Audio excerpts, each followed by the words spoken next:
Hey, it is Monday, February 23rd.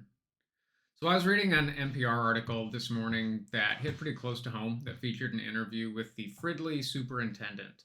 So Fridley is basically a second ring suburb to the north of Minneapolis. It goes North Minneapolis, Columbia Heights, Fridley. Columbia Heights has been on our minds because that has been one of the hardest hit school systems by ICE over the last 6 weeks. There has been a lot of information coming out from there around the changing tactics that we've seen in the coordinated groups that I'm a part of. And for example, that's where Liam Ramos was taken on his way home from school. Demographic wise, as far as the both the ethnic makeup at the schools in Columbia Heights and the proportion to which they have been affected and unable to go to school regularly, Columbia Heights is kind of top of mind.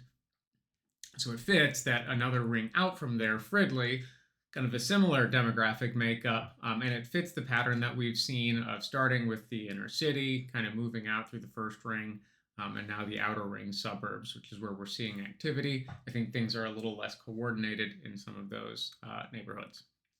So some of the things that stood out about the article with the superintendent, especially, is because the tactics that I'm reading about in that article are things that I've either heard in local group chats, including like the hyper local ones for the school that I'm working with and the neighborhood that I live in. The things that stood out are the tactics that got us motivated to action.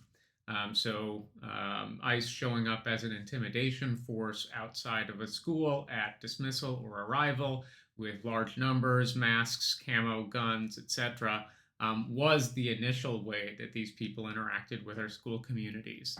And it's not anymore.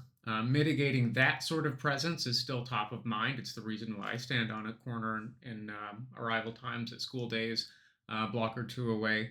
It's largely for mitigation and community reassurance. It's wearing a high vest and waving.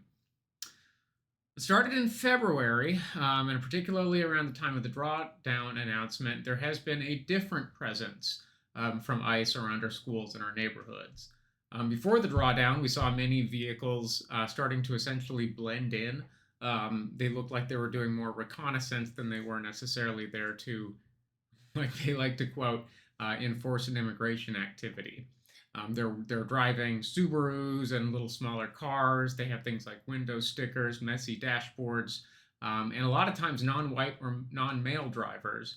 But when their plates are run, they're popping hot in that they are vehicles that were identified and confirmed with ICE activity back in the weeks where it was just rampant and reckless.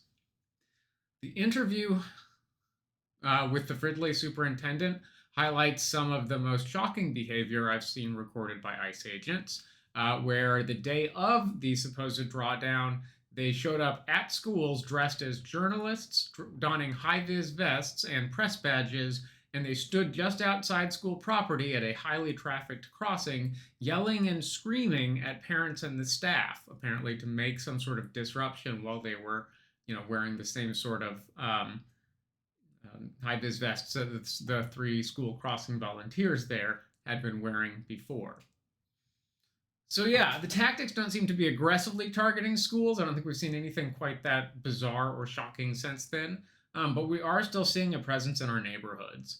School patrols have been kind of more focused on bus stops than they have been on drop-off, just because those are where people are more likely to be secluded and vulnerable. So other Minnesota concerns. As it was reported last Friday, when our congresspersons Ilhan Omar and Angie Craig visited the Whipple Federal Building, there were apparently no detainees there. A few details worth noting here. Congress is allowed to visit, by federal law, to visit detainment centers with little or no notice. But the current administration has made our representatives schedule visits over 7 days in advance. Again, no legal precedent there. They're just being a pain in the ass, and our reps said, fine, whatever. So they did that, and when they visited, they weren't able to visit any detainees. The messaging from DHS is that, there's only about 20 people being arrested per day right now, and that they're immediately being moved to and held in county jails. It's hard to take that at face value when paired with testimony like what Texas U.S. House Rep Joaquin Castro posted in a video just a day or two ago. I'll link that in the end screen here. It's worth a watch because it is kind of where my biggest concerns are focused. In this case, the Dilley Detention Center in Texas, where we know a lot of children and pregnant mothers who he was not able to visit, even though that was at top of mind for him when he visited recently. He talks a lot about the conditions there, the length of detainment, and the lack of available health care or education, despite the fact that this is a child concentration camp. So I feel confident, at least, that the people of Minnesota have made a tangible difference, at least for the safety of our community here at home. But I am just growing with concern more and more every day about the wider situation in the U.S. If ICE has learned that a full-on intimidation force at schools will basically activate the community so that they get out and patrol and document their behavior, they're far less likely to start there next time. And if they just start with stalking, that makes community organization much less likely. It makes it harder for communities that aren't as tight knit as ours to really take a stand against their neighbors being taken away.